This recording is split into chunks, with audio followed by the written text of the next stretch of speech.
ಭಾರತ ಸೇನೆಯಲ್ಲಿ 26 ವರ್ಷಗಳ ಕಾಲ ಸುದೀರ್ಘ ಸೇವೆ ಸಲ್ಲಿಸಿ ನಿವೃತ್ತರಾದ ನಂಜರಾಯಪಟ್ಟಣದ ಯೋಧ ಸಿಎಲ್ ತಿಲಕ್ ಅವರನ್ನ ಸ್ವಗ್ರಾಮದಲ್ಲಿ ಅದ್ದೂರಿಯಾಗಿ ಬರಮಾಡಿಕೊಳ್ಳಲಾಯಿತು.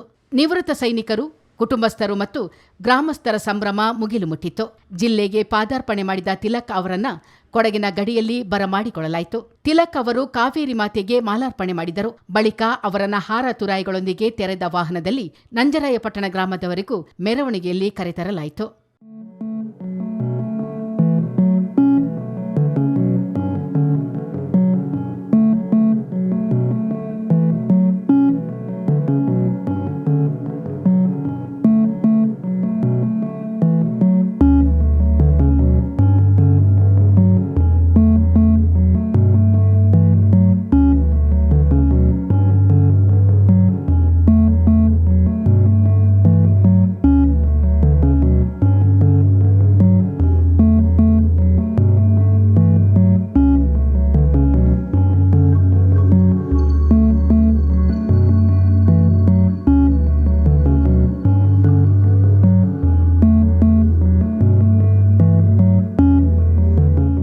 ನಂಜರಾಯಪಟ್ಟಣ ಸಹಕಾರ ಸಂಘದ ಸಭಾಂಗಣದಲ್ಲಿ ನಡೆದ ಅಭಿನಂದನಾ ಸಮಾರಂಭದಲ್ಲಿ ಗ್ರಾಮದ ಮುಖಂಡರು, ಸಂಘ ಸಂಸ್ಥೆಗಳ ಪ್ರತಿನಿಧಿಗಳು ಯೋಧನಿಗೆ ಮಾಲಾರ್ಪಣೆ ಮಾಡಿ ಸನ್ಮಾನಿಸಿ ಗೌರವಿಸಿ ನಿವೃತ್ತಿ ಜೀವನಕ್ಕೆ ಶುಭ ಕೋರಿದರು.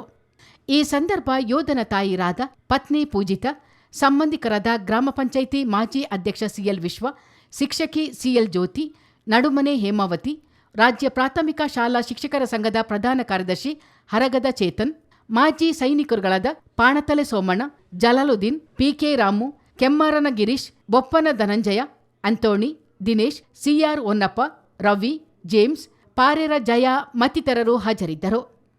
ಚಿತ್ತಾರ ನ್ಯೂಸ್, ಕುಶಾಲನಗರ.